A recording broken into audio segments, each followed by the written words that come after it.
The title sounds harsh, doesn't it? Why you should not draw from photographs. However, please bear with me. I just want you to listen to some of my ideas about why drawing from a photograph is not as beneficial as you would think, especially in comparison to drawing from life. If you disagree with me, that's fine. Watch the video and then put your arguments underneath the video. Before the Renaissance, paintings of religious subjects were typically commissioned from European artists by the church or wealthy patrons. Paying for artists to create images of Bible stories, Jesus on the cross, or endless paintings of the Madonna and Child was seen as a way of smoothing your passage to heaven. But during the Renaissance, portraits of recognisable donors started to be included in such images. The two figures at the bottom of this fresco by Masaccio are the donors who paid for the painting. And perhaps as the Catholic Church lost some of its grip on the Western world, as Luther and other Protestants emerged, a trend for the commissioning of portraits of wealthy and important people started to develop, perhaps reflecting a new approach as to how to achieve immortality. Of course, prior to the invention of photography, portraits aimed for as realistic and accurate an image of the person as possible, because there was no other way of recording what someone looked like. However, when photography became more widely used, in the late 19th century, artists were freed from the responsibility for accurately recording a person's appearance, and were able to explore portraits which conveyed different attributes, the expression of movement, colour, personality, mood and emotions started to emerge in drawings and paintings. Today, where photography is so accessible, if you have a photograph of somebody or something, why are you seeking to replicate it when the camera has done such a good job, warts and all? What is the purpose and what is gained? Why not just print the photograph out? Job done. More importantly, what do we lose when we draw from or copy a photograph? And what do we gain in comparison when drawing from life? I am going to compare the two processes.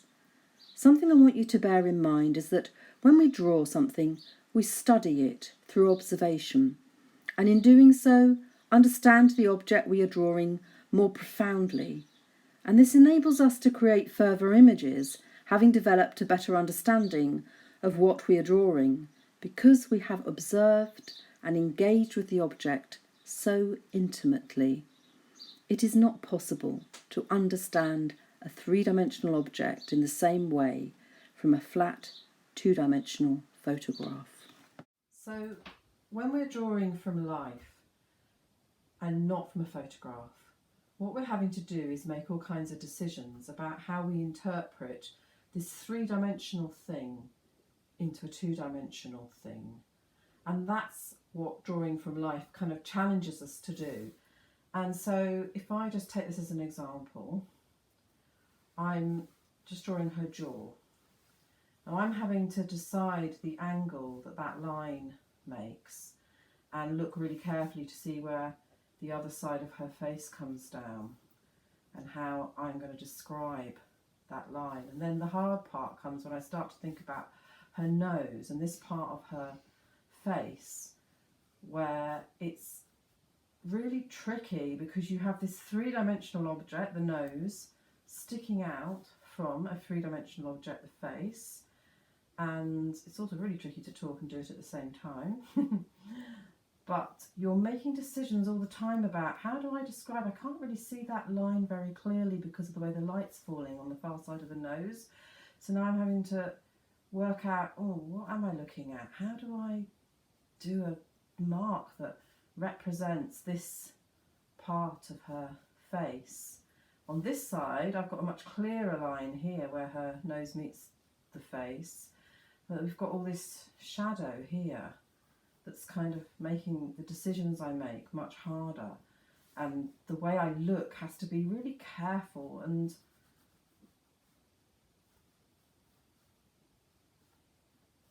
concentrated.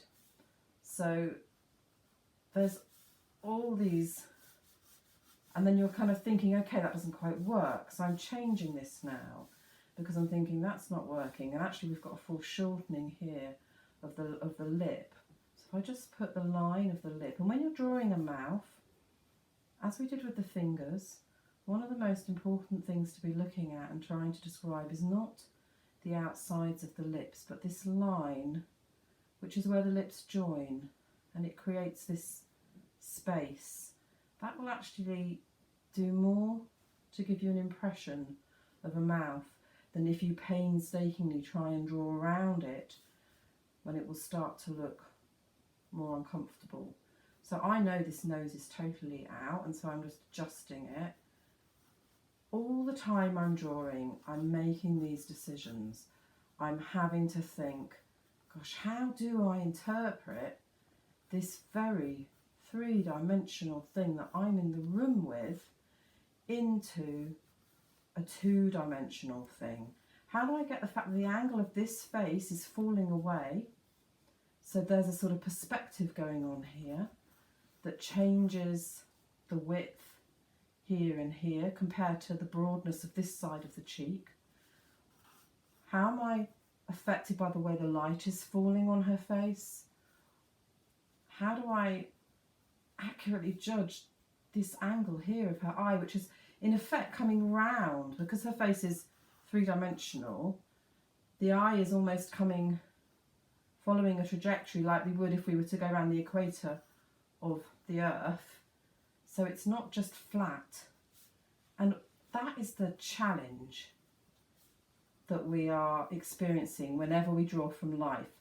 And in doing so, what we draw has life, because it's not a dead, still object. The thing we're looking at is living and breathing in the same room as us, and will also be moving, which will also sometimes change what we've drawn, and we will have to adjust it. All these decisions are the sorts of decisions we make when we are drawing from a real live thing, whether that's an animal or even an object that is not alive as such, but even more so when we draw from a human being. No matter. When I was drawing before from the actual figure, you wouldn't have seen what I was seeing, partly because of the camera wasn't positioned the way I was seeing, but also because you're looking at it on a flat screen. So what you were looking at is much more like this photograph here. And the thing I want to say about drawing from a photograph is that immediately all of these lines have been decided for me. I don't have to actually make many decisions. It's almost as if my job here is not to try to interpret a three-dimensional figure, but almost just to copy the lines, because they're there. Now, I may not do a brilliant job of it, but I can see the way her jawline goes and the side of her face. I can see her mouth as this clear, distinct line. I'm not making any decisions, really. I'm kind of looking to copy. Whereas when I was drawing from life, I was constantly trying to work out, what am I looking at and how do I make it onto the paper? How do I represent what I'm doing on the paper? Whereas here, drawing from the actual photograph, it's lovely and flat, and most of the shading and they're all still and flat and two-dimensional, and I'm not having to do the same level of hard work and interpretation that goes on when I'm drawing from the actual three-dimensional figure. So remember all the problems I had with the nose before. This line here was really hard to judge and decide about when I was looking at Rosie as she was. But here, I just feel like, oh look, there's some nice shading there. I can just kind of replicate that. I can just replicate her eyebrow here. Now, you know, it's not my thing to do duplicate drawings, so I know people would do a drawing from a photograph and they would make it look exactly like the photograph. Well, I'm just not really very interested in that. You might have gathered. But even just in drawing from this photograph, something I have hardly ever done in my life, the whole job just feels relatively straightforward. I'm literally following the lines that are already on the paper and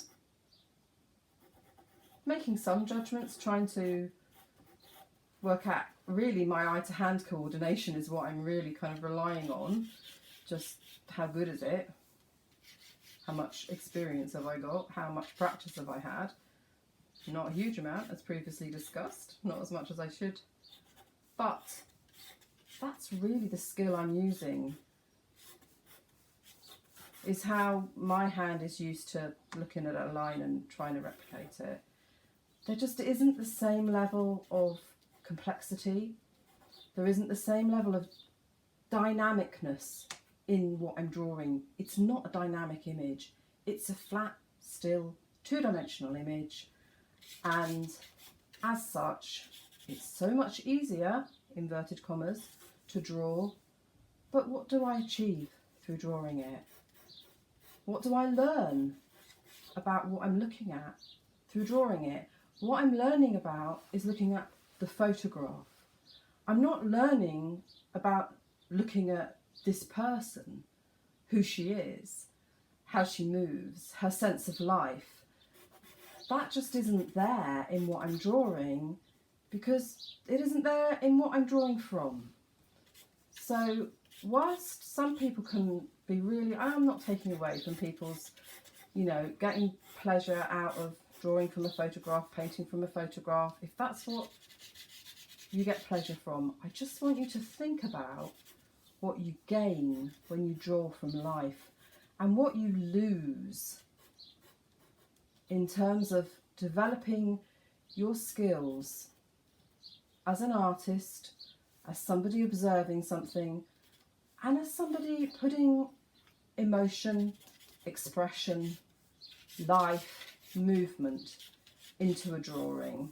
Because for me, the drawings I do from life have got a freedom and a fluidity in them.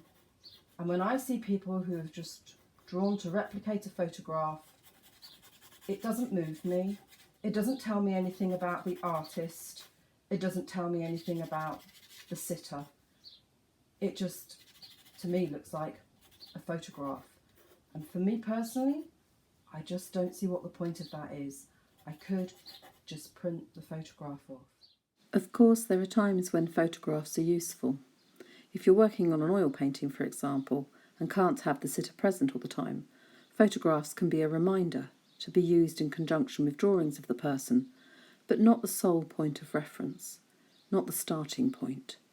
Photographs can be used in creative ways too.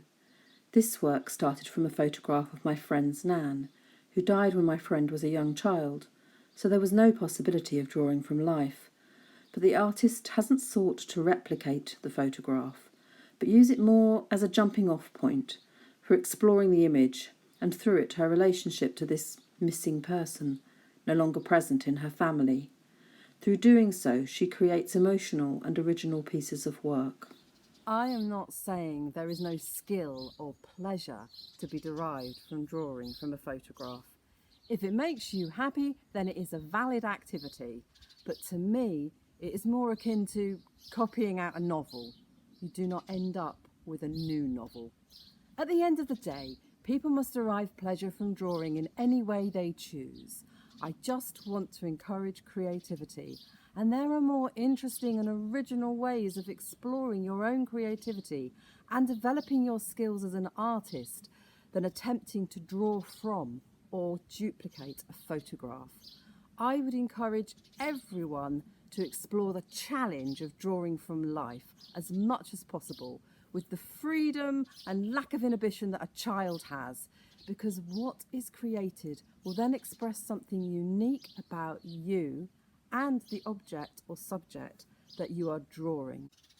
And if you have to draw from a photograph for whatever reason, try approaching it creatively and not just copying what is in front of you. This is going to be my last video for the foreseeable future. I hope you've all stayed safe during lockdown, And I hope you've enjoyed my meander through my ideas about creativity and got something useful out of it. If you disagree with what I've been saying, tell me in the comments below. Any other comments, please put them in the comments box.